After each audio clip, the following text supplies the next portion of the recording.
জান্নাতে আগে প্রবেশ করবে কারা? কারা প্রবেশ করবে? কারা কারা প্রবেশ করবে?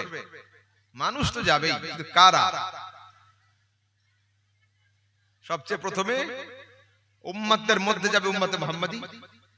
হাদিসে আসছে সরাসরি রাসূল আকরাম সাল্লাল্লাহু আলাইহি ওয়াসাল্লাম বলছেন, ইন্নাল জান্নাতা মুহাররামাতুন আলাল উমামি হাত্তা তাদখুলাহা ওয়া মুহাররামাতুন আলাল আমবিয়া হাত্তা তাদখুলাহা ওয়া মুহাররামাতুন আলাল উমামি হাত্তা তাদখুলা উম্মাতাক।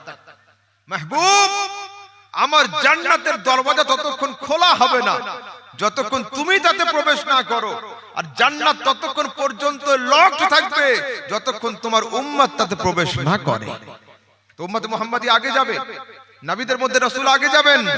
তো প্রশ্ন হলো এই, যদি জান্নাতে আগে যেতে হয় তো আমল বেশি দরকার, ইবাদত বেশি দরকার। আমাদের হায়াত কতটুকু? 60 বছর, 70 বছর, 100 বছর? এখন আমাদের সমাজে মোর দ্যান 100, 100 বছরের উপরের লোক খুব কম পাওয়া যায়, তাই না? কম। কিন্তু আগের যুগের পয়গম্বরদের, আগের যুগের নবীদের হায়াত ছিল লম্বা, তাদের উম্মতিদের হায়াতও ছিল বেশি। তো যদি কেউ মোটরসাইকেল নিয়ে বের হয় আর মোটরসাইকেলকে ধরার জন্য টোটো নিয়ে বের হয়, ও কি পারবে? টোটোওয়ালা মোটরসাইকেলকে ওভারটেক করতে পারবে? পারবে না। যদি কেউ আরো দামি গাড়ি নিয়ে বের হয় আর ওর পিছনে যদি কম দামের গাড়ি লাগিয়ে দেওয়া যায়, পারবে? পারবে না। 350 সিসির রয়্যাল এনফিল্ড কে 95 সিসি প্লাটিনা গাড়ি ওভারটেক করতে পারবে না। তো পৃথিবীর মানুষ, এখন প্রশ্ন হচ্ছে এই যে আমাদের হায়াত তো কম, তো আমাদের হায়াত যদি কম হবে তো আমরা আমলের দিক দিয়ে অন্যান্য নবীদের উম্মতিদেরকে ওভারটেক করব কি করে? মাওলা, আমাদের হায়াত 70 বছর, 70 বছরের আমল দিয়ে যে লোকটা 700 বছর হায়াত পেয়েছে তাকে ওভারটেক করা যাবে? সম্ভব নয়। আমার হায়াত 40 বছর, কেউ পেয়েছে 400 বছর, তো 40 দিয়ে কি 400 বছরের হায়াতকে পার করা যাবে? ওভারটেক করা যাবে আমল দিয়ে? যাবে না। আল্লাহ পাক বলেন, শোনো উম্মতে মুহাম্মাদি, চিন্তা করার দরকার নেই। আমি তোমাদের কাছে 12টা মাস দিয়েছি, 12টা মাসের মধ্যে একটা মাস দিয়েছি রমজান। এই মাসে একটা আমল করবে, 70 গুণ আমল আমল নামাতে লেখা হবে। তো যদি কারোর কাছে 700 থাকে আর আমার কাছে 70 থাকে, 70 দিয়ে কি 700 কে পার করা সম্ভব হবে? হবে? কোনো মতেই নয়। তাই আল্লাহ পার করব কি করে? তো আল্লাহ তাবারক ওয়া তাআলা বলেন, শোনো, আমি রমজান মাসের মধ্যে একটা রাত রাখছি, লাইলাতুল কদর। লাইলাতুল কদরে খায়রুম মিন আলফ শাহর। এই এক রাত্রির আমলকে আমি আল্লাহ 1000 মাসের চাইতে উত্তম বানিয়ে দিলাম। এবার পারা যাবে কিনা? পারা যাবে।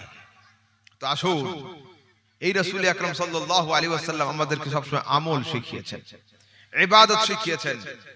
আপনাদেরকে একটা মসলা শোনাই। রাসূল আকরাম সাল্লাল্লাহু আলাইহি ওয়াসাল্লাম সিহাহ সহিহ riwayaতের মধ্যে বলছেন যে আমি প্রত্যেক দিন 70 বারের বেশি আস্তাগফিরুল্লাহ পাঠ করে থাকি। কোন হাদিসে আছে প্রত্যেক দিন আমি 100 বারের বেশি আস্তাগফিরুল্লাহ পাঠ করি। এই হাদিসকে সামনে রেখে আমার কিছু যুবক ভাই, তারা সমাজে ব্যাখ্যা করছে নিশ্চয়ই নবীর ভুল ছিল, পাপ ছিল, আস্তাগফিরুল্লাহ, তবে তো তিনি 70 বার আস্তাগফিরুল্লাহ পড়তেন। আমি বলছি, শোনো, ওটা আসলে ব্যাপার তা নয়। একটা ছোট বাচ্চা ওর আব্বু আম্মুর সঙ্গে দিল্লি সফরে বের হয়েছে। ট্রেন থামার পরে এখনো আব্বু ট্রেনে পা দেয়নি, ছোট বাচ্চা উঠে পড়েছে। বাচ্চার খোঁজ থাকে না, টিকিটটা কনফার্ম হয়েছে না ওয়েটিং আছে, ওয়েটিং আছে না আরএসি আছে, কোন সিটটা তার, আপার বার্থ না লোয়ার বার্থ না মিডল বার্থ, কনফার্ম হয়েছে না হয়নি, এদিকে তার খেয়াল থাকে না। কেন? ও জানে যে বাপ নামের সিকিউরিটি গার্ড আমার সঙ্গে রয়েছে, ভুল আমি করব, মার খাবে আমার আব্বু, আমার কিছু হবে না। শীতের দিনে বাচ্চা আসরের পরে দৌড়ে বের হয়ে যাচ্ছে, আম্মু পিছনে পিছনে দৌড়াচ্ছে, যাচ্ছিস যা, মাফলারটা নিয়ে যা, গলায় রাখ, ঠান্ডা লাগবে। ও পৃথিবীর মানুষ, এই বাপ আর মা নামের বট গাছ যদি সঙ্গে থাকে, বর্ষার পানি মাথায় আসে না। এই বাপ আর মা নামের বট গাছ যদি সঙ্গে থাকে, শীতের সময় শীত কাছে আসতে পারে না, রোদের সময় এরা ছাতা হয়ে থাকে, রোদ্রের তাপ মুখে লাগবে না। এটা তো আপনার আমার অবস্থা। আর একটু উদাহরণ ক্লিয়ার করি। 5 ফুট 7 ইঞ্চির আহমদ রাজা যদি ওর আঙ্গুল কেটে যায়, আমার আঙ্গুলে যদি চোট লাগে, আঙ্গুল চুপ থাকবে, মুখ উহ করে উঠবে। যদি পায়ের আঙ্গুল ফেটে যায়, পায়ের আঙ্গুল চুপ থাকবে, মুখ আহ করে উঠবে। যদি কান কেটে যায়, কান চুপ থাকবে, মুখ উহ করে উঠবে।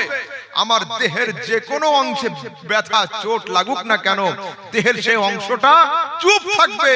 দেহের উকিল মুখ কথা বলবে, বাকি সবগুলো কিন্তু চুপ থাকবে। ও পৃথিবীর মানুষ, সারা দুনিয়া হলো দেহ, আর এই দেহের প্রাণ হলেন মুহাম্মাদুর রাসূলুল্লাহ। তো রাসূল নিজের পাপের জন্য আস্তাগফিরুল্লাহ পড়তেন না, বরঞ্চ আমাদের মতো গুনাহগার উম্মতিরা যখন অসভ্যতা, নোংরামি, বর্বরতা, বেহেয়াই, তাদের চরিত্র খারাপ রাসূল দেখতেন, আমাদের জন্য তিনি অ্যাডভান্সলি আস্তাগফিরুল্লাহ পাঠ করতেন, নিজের জন্য নয়। এবার হাদিসে শুনুন, যদি এখন আমি আপনাদের সম্মুখে বলি, আমার বক্তব্য দেওয়াটাও আপনাদের জন্য ভালো, আর আমার চুপ হয়ে যাওয়াটাও ভালো। তো সামনের এই ছোট ভাইটা কি বলবে, আহমদ ভাই বলছো ঠিক আছে, ভালো, এটা চুপ হয়ে গেলে কি উপকার হবে আমাদের? রাসূল বলছেন, হায়াতি খায়রুল লাকুম ওয়া মাউতি খায়রুল লাকুম। আমার হায়াতটাও তোমাদের জন্য উত্তম, আমার ইন্তেকালটাও তোমাদের জন্য উত্তম। সাহাবা একরাম জিজ্ঞাসা করতেন, ইয়া রাসূলুল্লাহ, হায়াত তো উত্তম বুঝতে পারলাম, আপনি সঙ্গে আছেন, ইমাম আপনি হচ্ছেন, মুক্তাদি আমরা হচ্ছি, মসলা আপনি বলছেন শুনছি আমরা, সেটা তো উত্তম ফায়দামন্দ, ইন্তেকালটা কি করে? রাসূল বলেন, তুরাজু আলাইয়া আমালুকুম, আমি যখন কবরে শুয়ে থাকবো, তোমাদের সঙ্গে ডিসকানেক্ট থাকবো না, তোমাদের আমলকে আমার কাছে পেশ করা হবে। ফামা ওয়াজাদতু ফীহি খায়রান হামাদুল্লাহ, যখন আমি তোমাদের কোনো ভালো আমল পাবো, আমি তখন খোদার কাছে শুকরিয়া আদায় করব। আর যখন তার মধ্যে কোনো খারাপ আমল দেখবো, ফাস্তাগফারতু লাকুম, তোমাদের জন্য আস্তাগফিরুল্লাহ পাঠ করে থাকবো। তো রাসূল নিজের জন্য আস্তাগফিরুল্লাহ পাঠ করতেন না, বরঞ্চ রাসূল আকরাম সাল্লাল্লাহু আলাইহি ওয়াসাল্লাম নিজের উম্মতির অবস্থার দিকে তাকিয়ে তিনি আস্তাগফিরুল্লাহ পাঠ করতেন এবং আমাদের জন্য তিনি দর্শ দিতেন। আসুন, এই রাসূলকে মানবেন কেমন, এই রাসূলকে জানবেন কেমন? রাসূল আকরাম নূরে মুজাসসাম, শফিউ মুআজ্জম সাল্লাল্লাহু তাআলা আলাইহি ওয়াসাল্লাম বলছেন, সাল্লু আলাইয়া ইয়াউমাল জুমআতি কাসীরান লিআন্না সালাতাকুম মা'রুদাতুন আলাইয়া। ও পৃথিবীর মানুষ, তোমরা বেশি বেশি করে আমার উপরে দরুদ আর সালাম পাঠ করো, এই জন্য যে তোমাদের দরুদ আর সালামকে আমার কাছে পৌঁছে দেওয়া হয়। জিজ্ঞাসা করছি, ইয়া রাসূলুল্লাহ, সারা রাত জেগে জেগে আপনার উপরে দরুদ আর সালাম পাঠ করছি, আপনি সরাসরি শোনার ক্ষমতা রাখেন না? ফেরেশতারা নিয়ে গেলে তবে শুনবেন? তো এর উদাহরণ কেমন? যারা ট্রেনে সফর করেন তারা জানেন ট্রেনের সিট সাধারণত দুই ভাগে ভাগ হয়, এক হয় রিজার্ভেশন আর এক হয় চালু, তাই না? চালু ডাব্বাও থাকে আলাদা, রিজার্ভেশন থাকে আলাদা, রিজার্ভেশনের ভাগ থাকে আলাদা কথা, মোট ভাগ হয় দুটো, চালু আর রিজার্ভেশন। তা বলছে আমাদের জলসাতে, আমাদের সমাজে কিছু লোক থাকে এরা চালু দরুদ পড়ে। চালু দরুদ কেমন? মোহাব্বত থাকে না, ইশক থাকে না, জজবা থাকে না, প্রেম থাকে না, লাভ অফ দি প্রফেট থাকে না, কেবলমাত্র ডান দিককার হুজুর বলছে আল্লাহুম্মা সাল্লি আলা, ও বলছে আল্লাহুম্মা সাল্লি আলা, এদিককার ছেলে বলছে ইয়া নবী সালামু আলাইকা, ও বলছে ইয়া নবী সালামু আলাইকা। দেখা দেখি দরুদ, শোনা শুনি দরুদ। এইরকম যদি কেউ পাঠ করে, ওই দেখা দেখি শোনা শুনি অমনস্ক হয়ে দরুদ সালাম পড়ে, আমি নবী এটাকে নষ্ট করি না, ফেলে দিই না, আমি রহমতের পয়গম্বর, ফেরেশতারা এনে এনে আমার দফতরে দিয়ে দেয়। কিন্তু যদি কেউ মুহাব্বতের সঙ্গে, ইশকের সঙ্গে, জজবার সঙ্গে, প্রেমের সঙ্গে, লাভ অফ দি প্রফেটের সঙ্গে দরুদ পড়ে, আমি নবী না জিবরাইল, না মিকাইল, না আজরাইল, না ইসরাফিল, দুনিয়ার কোন ফেরেশতার মাধ্যম ছাড়া, ইন্নী আসমাউ সালাত আহলে মুহাব্বতি, আরে প্রেমিকদের দরুদকে আপন কর্ণ দ্বারা শ্রবণ করে থাকি। সেই জন্য একজন শায়ের লিখছেন, পড়ো दुरूद पढ़ो मोमिनो करीने से, अरे हुजूर खुद ही चले आएंगे मदीने से। এখন প্রশ্ন হলো এই, রাসূল কত দূর থেকে শুনবেন? আমরা মাল্টিমিডিয়ার যুগের মানুষ, দেখো সবার হাতে মোবাইল ফোন। মোবাইল ফোন আমাদের হাতে থাকে। মোবাইল ফোন নিয়ে যখন আমরা প্লেনে উঠি, সফর করি, তখন দেখবেন মোবাইলের উপরে একটা অপশন আছে, ফ্লাইট মোড আছে না? আচ্ছা, তো প্রত্যেকটা মোবাইলের উপরে ফ্লাইট মোড অন হয়ে যায় অটোমেটিক্যালি। ওই সময় আর ফোন যায় না, ফোন আসে না। মোবাইল ফোন নিয়ে যদি কোনো সময় পানির জাহাজে আপনারা সফর করেন, দেখবেন জাহাজ যখন সমুদ্রের মাঝখানের দিকে চলে যাবে, ডিসপ্লেতে লেখা উঠবে আউট অফ কভারেজ, নেটওয়ার্ক সীমার বাইরে। এই সময় কল যাবে না, কল আসবে না। আমি জিজ্ঞাসা করছি, ইয়া রাসূলুল্লাহ, মুহাম্মাদি টাওয়ারের পাওয়ার কতটা? আরবে গিয়ে আরবি করলে তবে শুনবেন, মক্কাতে গিয়ে আল্লাহুম্মা সাল্লি আলা করলে তবে শুনবেন, মদিনায় গিয়ে মুস্তাফা জানাত আহমদ করলে তবে শুনবেন। রাসূল বলেন, না না না, আসমাউ সালাতাকুম আইনামা কুনতুম হাইসুমা কুনতুম। পৃথিবীর যে প্রান্ত থেকে দরুদ সালাম পড়ো না কেন, তোমাদের দরুদকে মুহাম্মাদি টাওয়ার ক্যাচ করে নিয়ে আমার দরবারে পৌঁছে দিয়ে দেয়।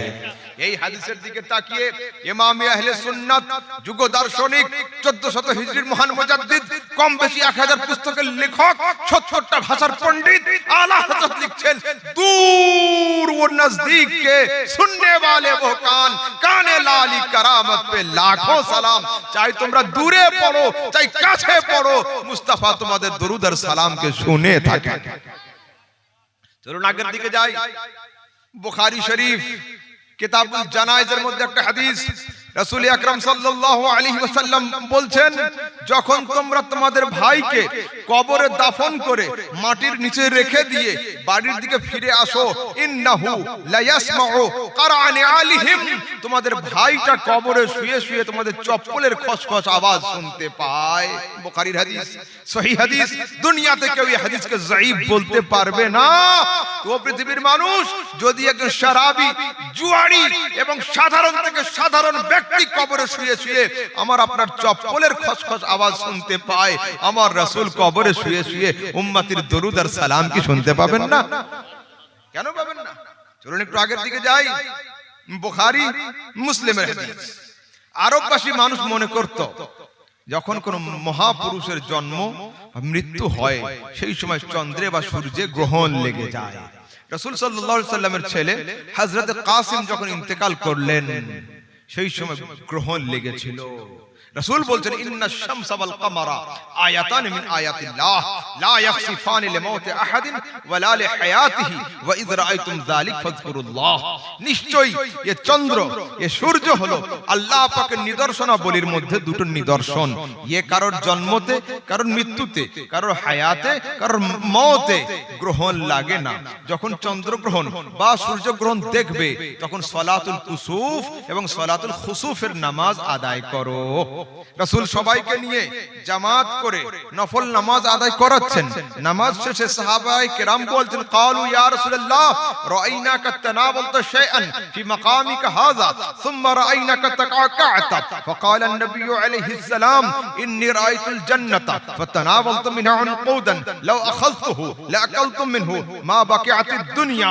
মুত্তাফাকুন আলাইহি। রাসূলের সাহাবীরা বলছে, ইয়া রাসূলুল্লাহ, আপনাকে আজকের নামাজে ব্যতিক্রমী অবস্থায় দেখলাম। কি দেখলে?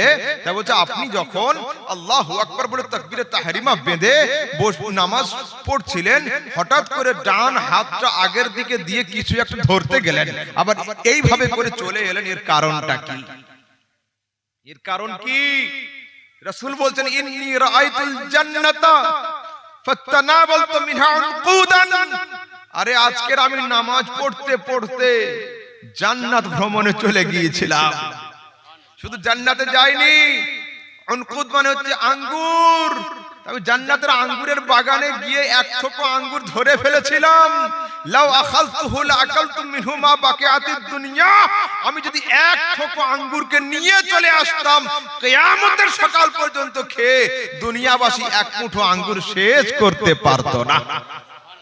এ তো হলো হাদিস। আহমদ রাজা সামদানির পয়েন্ট অফ ভিউ হলো এটা। আমার হাত যদি 3 ফুট দূরে যায়, আমার চোখ কিন্তু 300 ফুট দূরে যায়। ঠিক? হাত এইখানে, চোখ সেই পর্যন্ত। আর ওয়ালের পরে কিন্তু আর চোখ যাচ্ছে না, কিন্তু ওয়ালের পরে কি হচ্ছে কানে আমি শুনে নেব, আওয়াজ যদি জোরে জোরে হয়। তারপর পৃথিবীর মানুষ, যে রাসূল আরবের মুসাল্লায় দাঁড়িয়ে যে রাসূল মসজিদের মুসাল্লায় দাঁড়িয়ে নিজের হাতকে জান্নাতে পৌঁছাতে পারেন, সেই নবী আরবের কবরে শুয়ে নিজের কান আর চোখকে কি মুর্শিদাবাদে পৌঁছাতে পারেন না? কেন পারবেন না?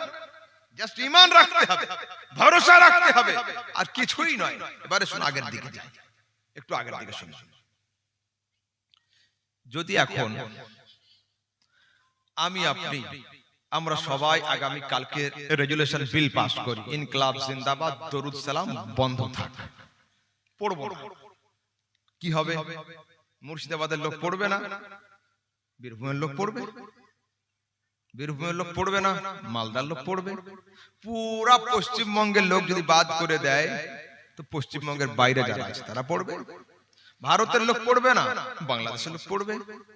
যদি পুরো পৃথিবীর লোক সবাই এক হয়ে যায়, পুরো দুনিয়ার লোক, যে দরুদ সালাম আজ থেকে বন্ধ হবে, তবুও কি, কেন হবে না?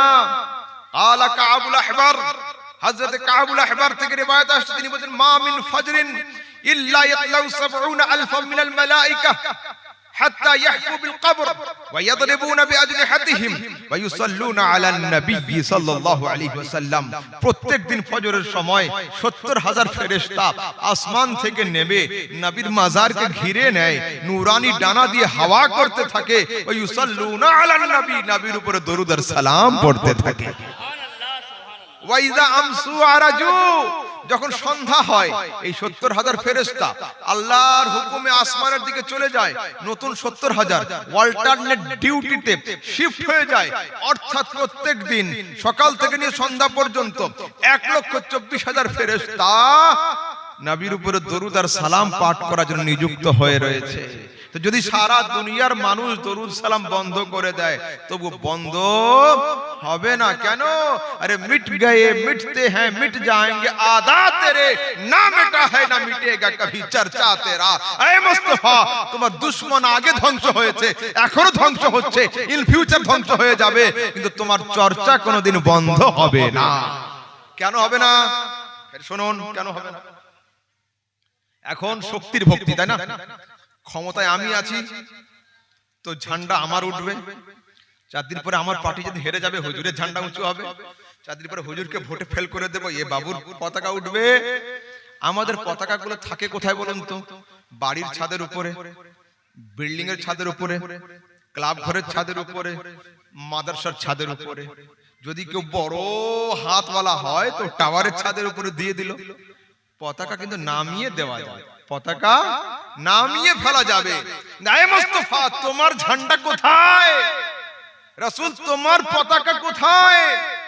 মক্কাতে, মদিনাতে, ভারতে, মাদ্রাসার ছাদে, মসজিদের ছাদে? না না, फर्श वाले तेरी शौकत का उलू क्या जाने।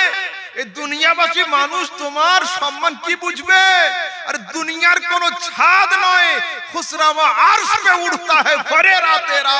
আয় মুস্তাফা, তোমার প্রশংসার পতাকা আল্লাহর আরশের উপরে রয়েছে, আরশে কারোর হাতও যাবে না, তোমার ঝান্ডা কেউ নামাতেও পারবে না। বলুন, যদি কেউ নবীর প্রশংসা নামাতে চায়, তো আরশ পর্যন্ত সিঁড়ি তৈরি করতে হবে, লিফট লাগাতে হবে। হবে কি? तो तार माने की फर्श वाले तेरी शौकत का उलू क्या जाने। अरे खुसरवा अर्श पे उड़ता है फरेरा तेरा।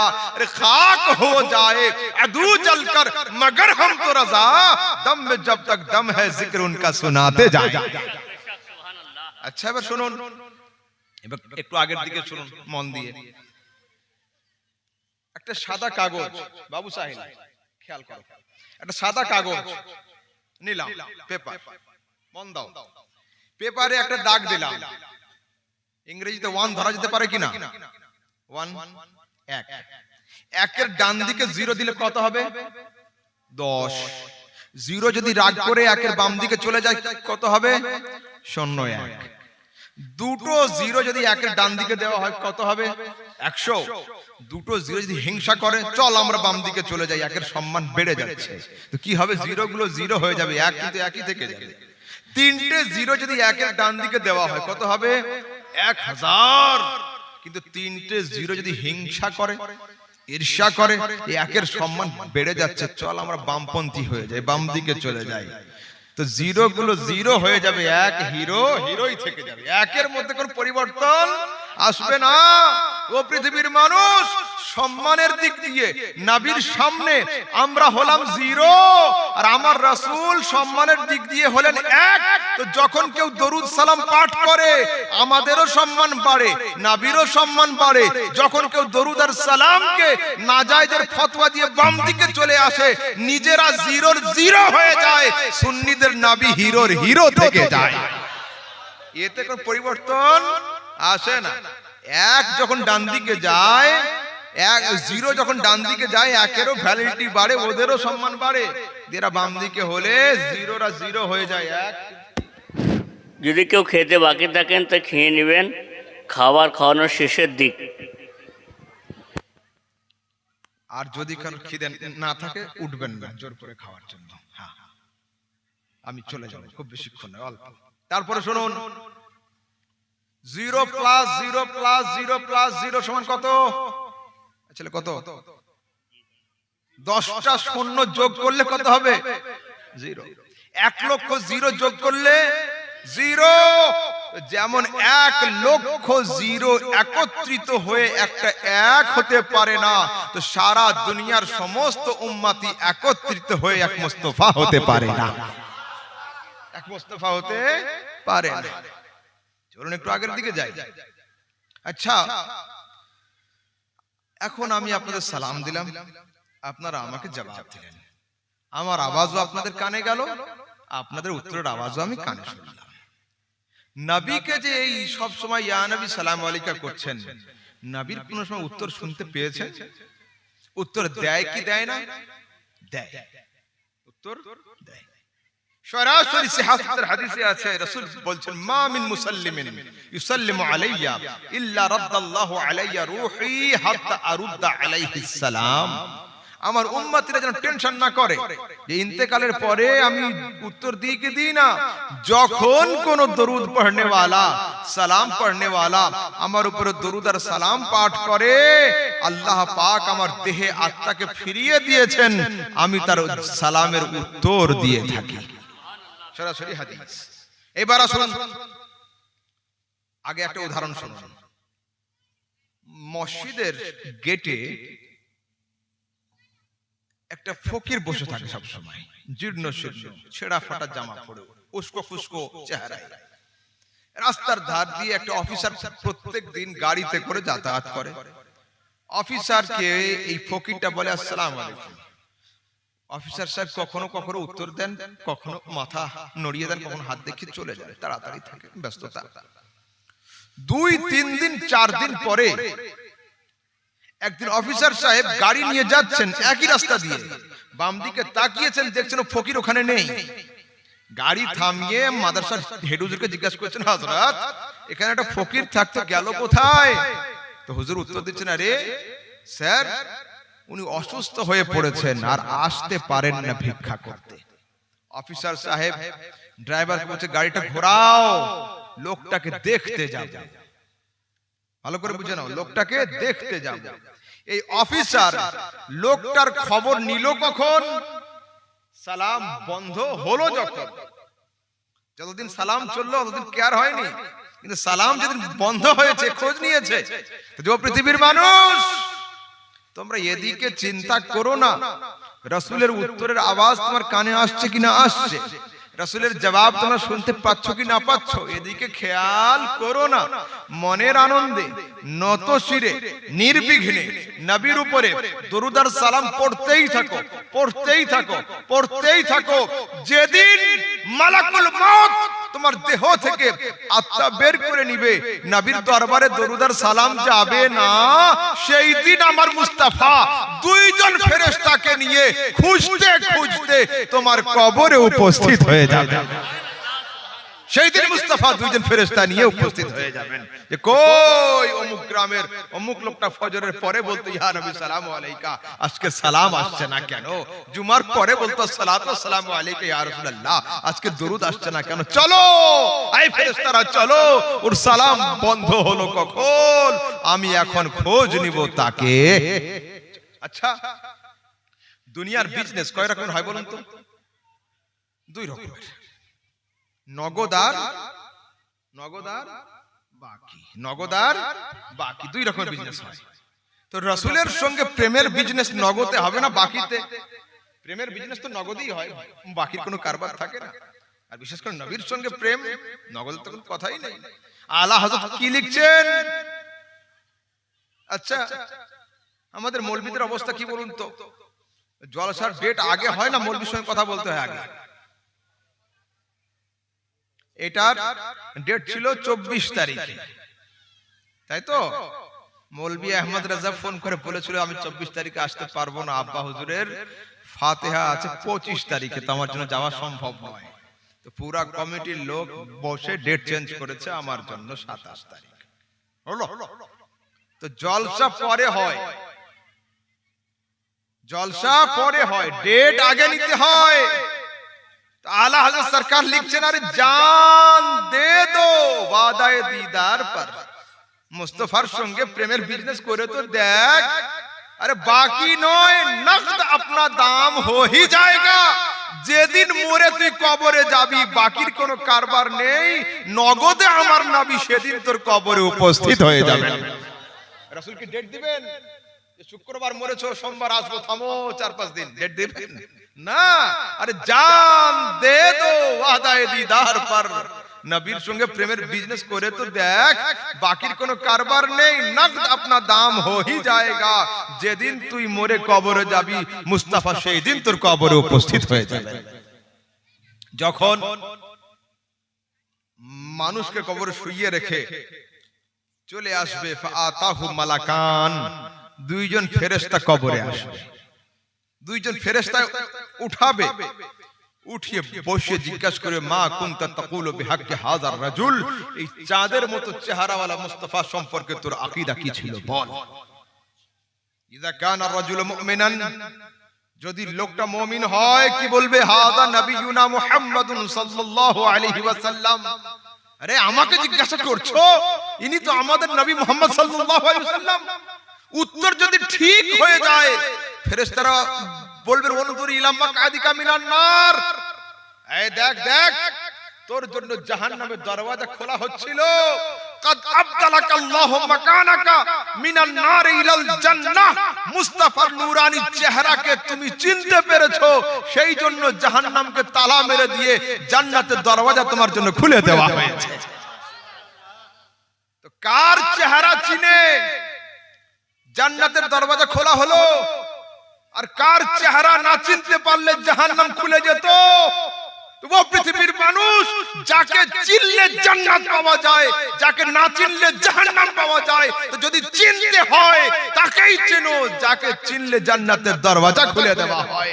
ইমাম আহলে সুন্নাত লিখছেন বাস মুস্তাফা तुम्हें जाना तुम्हें माना, ना रखा गैर से काम, लिल्लाहिल हम्द में दुनिया से मुसलमान गया। ऐ मुस्तफा তোমাকে জেনেছি, তোমাকে চিনেছি, আর তোমার নামের কলমা পড়তে পড়তে আমি কবরে চলে গেছি। दुनिया कारों संग हमारे साथ नहीं, उन्हें जाना उन्हें माना, ना रखा गैर से काम, लिल्लाहिल हम्द में दुनिया से मुसलमान गया। अच्छा, रसूल বন্ধুত্ব কার সঙ্গে হবে বলুন তো? একজনকে আমি ডাকলাম, আপনারা আমাকে ডাকলেন জলসাতে, তো আমি আপনাদের আপন মনে করেছি তাই এসেছি, ডেট দিয়েছি। এখন যদি আমি বলি যে আমি একটু ওইদিকে যাব, আর আমাদের হযরত আর সামনে 2-4টে ছেলে বলছে হুজুর ওদিকে একটু রিস্ক আছে, আমি বলছি আমি যাবই, ওরা বলছে যান, আমরা কিন্তু যাব না। তাহলে কি প্রকৃত বন্ধু হবে? ডাকলেন অত দূর থেকে, এখন আমাকে ছেড়ে দিচ্ছেন? আরে চলুন না, বিপদ যদি আসে তো আমার উপরে যতটা আসবে ততটা আপনাদের উপরেও আসবে, আর যদি আল্লাহ হেফাজত করে হেফাজত করবে। তো প্রকৃত বন্ধু সেই যে সর্ব অবস্থায় সঙ্গ দিবে। গাড়িতে বসে বসে দেখতে পাওয়া যায় একে অপরে দুজনে হাত ধরে হাঁটাহাঁটি করছে রাস্তায়, अचानक हाथ छेड़े दिए, ये ओदिक वो ओदिक, बोले भाई क्या हुआ? बोले अरे आंटी ने देख लिया है, अगर अम्मी को खबर कर देगी तो बहुत पीटेगी।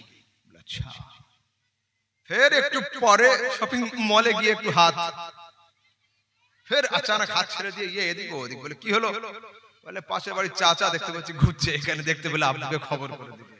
ও পৃথিবীর মানুষ, তোমরা তার হাত ধরেছো যে বাজারের ভিড়ে তোমার হাতে ঝাটকা মেরে দিচ্ছে। মোহাব্বত তোমরা তার সঙ্গে করছো যে বাজারের ভিড়ে গিয়ে বাড়ির প্রেসারে পড়ে তোমার হাত ঝাটকা দিয়ে দিচ্ছে। এসো আমার দরবারে, আমি একটা প্রেমিকের অ্যাড্রেস দিচ্ছি, আমি একটা আশিকের অ্যাড্রেস দিচ্ছি, আমি একটা মাসুকের ঠিকানা দিচ্ছি, আমি এক প্রেমিকের ঠিকানা দিচ্ছি যার বাপের নাম হলো আব্দুল্লাহ, মায়ের নাম হলো আমিনা, রসুল আরবি, মক্কাতে তার বাড়ি, মদিনায় তার বাড়ি, আরব হলো তার দেশ। এই প্রেমিকের সঙ্গে মোহাব্বত করে একবার দেখ, যদি তোর হাতকে ধরে নিয়ে নেয়, দুনিয়ার ভিড় তো দুনিয়ার ভিড়, কিয়ামতের ভিড়ে পর্যন্ত তোর হাতকে তিনি ছাড়বেন না যতক্ষণ তোকে ধরে জান্নাতে না পৌঁছে দেয়। তো যদি মোহাব্বত করতে হয় তার সঙ্গে করো, ইশক করতে হয় তার সঙ্গে করো। কবরে যখন শুইয়ে দেওয়া হবে, সেখানে কেউ আসবে না, না বাপ না মা, না ভাই না বোন, না কোনো আত্মীয়, না কেউ না কেউ। কবরে যিনি সবচেয়ে প্রথমে আসবেন তার নাম হলো মুহাম্মদুর রাসূলুল্লাহ। তো যদি প্রেমের বন্ধনে বাঁধতে হয় নিজেকে, মুস্তাফাই প্রেমে নিজেকে লুটিয়ে দিয়ে দাও। মুস্তাফা যখন সামনে আসবেন, যেন মুস্তাফার চেহারা দেখে দূর থেকে বলতে পারি হাযা নবিয়ুনা মুহাম্মদ সাল্লাল্লাহু আলাইহি সাল্লাম। আরে যাকে না দেখে আমি দুনিয়াতে কলমা পড়তাম, আরে এ তো সেই নূরানি চেহারাওয়ালা মুস্তাফা আমার সামনে হাজির হয়ে গিয়েছে, সেই মুস্তাফা। আচ্ছা, রাসূল সাল্লাল্লাহু আলাইহি সাল্লাম তিনি কবরে আসবেন, কিয়ামতের দিনে কে সাহায্য করবে আমাদের? কে? রাসূল। কিভাবে হবে দেখেন, কোরআনে আছে ইয়াউমা ইয়াকুমুর রূহু ওয়াল মালাইকাতু সাফফান লা ইয়াতাকাল্লামুনা ইল্লা মান আযিনা লাহুর রাহমান। সমস্ত ফেরেশতা হাত বেঁধে আল্লাহর ভয়ে মাথা নত করে চুপচাপ দাঁড়িয়ে থাকবে। ফেরেশতারা নয়, সবাই। কারণ স্পর্ধা হবে না মুখ খোলার, ঠোঁট খোলার, সবাই দাঁড়িয়ে থাকবে, কেউ সাহায্য করবে না। আমরা সবাই যখন কিয়ামতের দিনে সূর্য মাথার কাছে আসবে, এতটা ঘাম হবে, হাদিসে আছে নিসফাল উযুন, এই কানের লতি বা অর্ধেক কান পর্যন্ত আমরা ঘামে ডুবে যাব। আমরা খুঁজবো হু উইল হেল্প আস, আজকে আছে আমাদের সাহায্য করবে। আমরা সবাই একে অপরের হাত ধরে বলি চলো না আদমের দরবারে যাই, আদম তো আমাদের আব্বা ছিল। আমরা সবাই একে অপরের হাত ধরে হযরতে আদমের দরবারে যাব। ইয়া আদম আনতা আবুনা, আদম আপনি হলেন আমাদের আব্বা। আমরা যখন আদমের দিকে যাব, আদম আমাদের দেখতে পেয়ে দফতর বন্ধ করবে, কি বলবেন? নফসি নফসি নফসি, ইযহাবু ইলা গায়রি, গো another door, I can't help you today. আজকের আমি তোমাদের সাহায্য করব না, অন্য কারোর কাছে যাও। যাব নূহের দরবারে, ইসমাঈলের দরবারে, ইসহাকের দরবারে, আইয়ুবের দরবারে, ঈসার দরবারে আলাইহিমুস সালাওয়াত ওয়াত তাসলিমাত, সমস্ত নবী রাসূলের দরবারে যাব, কেউ আমাদের সাহায্য করবে না। আলা হযরত এই চলা, এই বলা, এই রং, এই অবস্থাকে সামনে রেখে লিখছেন নফসা নফসি কা হোগা কিয়ামত में शोर, जब किसी पर किसी का चलेगा ना डोर, बस उसके हाथ में होगी शफाअत की डोर। अरे কিয়ামতের দিনে যখন কেউ কারোর হবে না, বাপ ছেলের হবে না, ছেলে বাপ হবে না, মা মেয়ের জন্য হবে না, মেয়ে মায়ের জন্য হবে না, সবাই হয়রান থাকবে, পেরেশান থাকবে, শাফাআতের ডোর একজনের হাতে থাকবে, তার নাম হলো মুহাম্মদুর রাসূলুল্লাহ সাল্লাল্লাহু আলাইহি ওয়াসাল্লাম। এইবার আমরা যখন যাব কার দরবারে? নবীর দরবারে। আইয়ে আইয়ে আইয়ে উপর আইয়ে, মাশাআল্লাহ। আল্লাহুম্মা সাল্লি আলা সাইয়্যিদিনা মুহাম্মদ বারিক ওয়া সাল্লিম সাল্লু আলাইহি সালাতান ওয়া সালামুন আলাইকা ইয়া রাসূলুল্লাহ। কুরসি है আগে बढ़।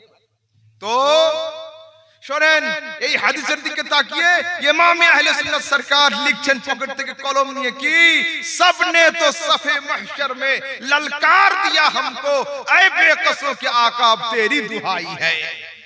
সমস্ত নবীগণ আপন আপন লাইন থেকে আমাদের বের করে দিয়েছে, হে গরিবের সাহায্যকারী মুস্তাফা, এখন আমাদের রক্ষা তোমারই হাতে রয়েছে। আচ্ছা, শিয়ালদা গিয়েছেন কোন সময়? শিয়ালদা গিয়েছো? হাওড়া কি ভিড় বলুন তো, কি অস্থির জায়গা। এই জায়গাতে যদি কোনো মায়ের ছেলে হারিয়ে যায়, মায়ের কি হাল হবে, কি হাল হবে, কি অবস্থা হবে। তবে তো কিয়ামতের দিনে আমার রাসূল ছেলে হারা মায়ের ন্যায় হয়ে শাফাআতের পাগড়ি পরিধান করে তিনি উম্মতে মুহাম্মাদীর গুনাহগারগুলোকে খুঁজবেন। আমরা নফসি নফসি করব, মুস্তাফা দূর থেকে আসবেন, কি বলবেন? আনা লাহা আনা লাহা আনা লাহা ওয়া আনা সাহিবুকুম। এই গুনাহগারের দল, কোথায় কোথায় ঘুরছিলিস? আমি নবী তো তোদের শাফাআতের জন্য খুঁজে খুঁজে বেড়াচ্ছিলাম।